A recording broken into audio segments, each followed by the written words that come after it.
Morning friends, আশা করি সবাই ভালো আছেন, আমিও ভালো আছি। তো আমি আজকের শিবের মাথায় জল ঢালবো বলে এসেছি অনেক দূরে এবং একটা বিখ্যাত জায়গায়, যেটা হচ্ছে স্বামী বিবেকানন্দের জন্মস্থান। স্বামী বিবেকানন্দের বাড়ির মধ্যে একটা শিবলিঙ্গ রয়েছে, তার একটা কিন্তু হিস্ট্রি রয়েছে। সেই শিবলিঙ্গে আমি জল ঢালবো বলে এসেছি। এটা হচ্ছে স্বামী বিবেকানন্দের বাড়ি পুরো সামনে থেকে। তো আমি সেই শিবলিঙ্গে জল ঢালবো বলে গিয়েছি, কিন্তু সেখানে তো ফোন কোনো অ্যালাউ নেই, তাই আমি কোনো ছবি বা ভিডিও দিতে পারলাম না। তো উত্তর কলকাতার শিমুলিয়া অঞ্চলের 3 নম্বর গৌরমোহন মুখার্জি স্ট্রিটের এই বাড়িতে 1863 সালের 12ই জানুয়ারি মকর সংক্রান্তির দিনে সকাল 6:33 স্বামী বিবেকানন্দ অর্থাৎ বিলের জন্ম হয়।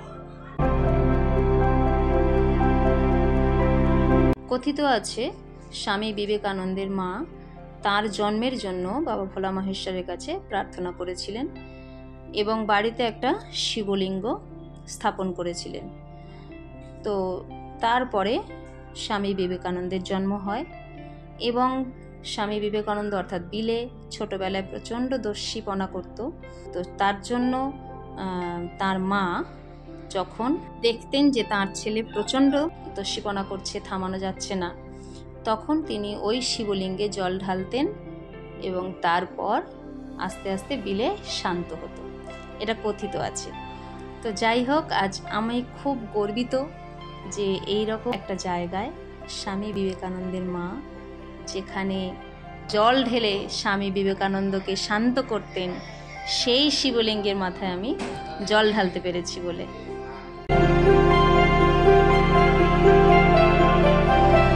তবে এখানে একটা মিউজিয়াম আছে, সেখানে টিকিট কেটে কিন্তু ভিতরে ঢুকতে হয়, সেখানেও ফোন অ্যালাউ নেই। তবে শিবলিঙ্গে জল ঢালতে গেলে সেখানে কোনো টিকিটের ব্যাপার নেই, কারণ সেখানে তো শিবের মাথায় সবাই জল ঢালবে, তাই সেখানে কোনো টিকিটের ব্যবস্থা করা হয়নি। তবে সেখানে একটা উপাসনালয় রয়েছে, সেখানে বসে একটু শান্ত মনে মানে ওখানে বসে থাকা যায়। ওখানে ঢুকলেই মনটা এমনিতেই কিন্তু একদম অন্যরকম হয়ে যাবে, খুব শান্ত একটা পরিবেশ সেখানে।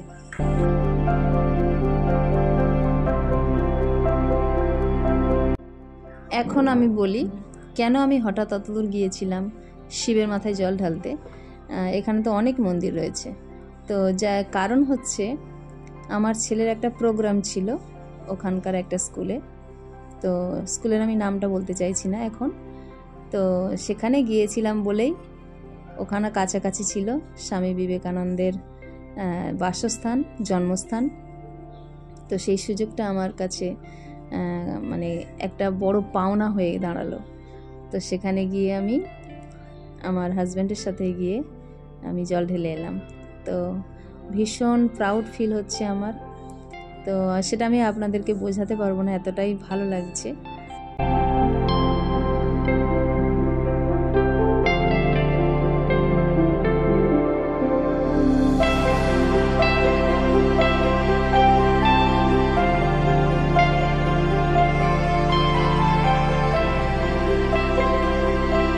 আর এই আশেপাশে ঘুরতে ঘুরতে এখানেই যে স্কটিশ চার্চ কলেজ, সেটাও দেখে আমার খুব ভালো লাগলো, কারণ ছোটোবেলা থেকে নাম শুনে আসছি, আমার জেঠু এই কলেজে পড়েছিলেন।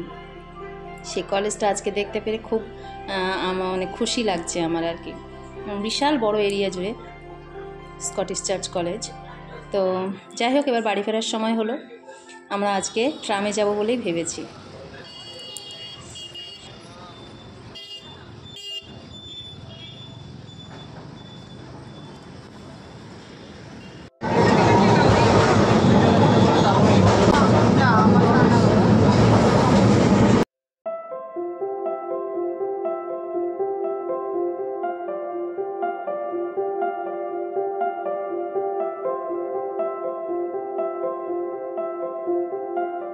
তো ভিডিওটা আমি এখানেই শেষ করব আজকে।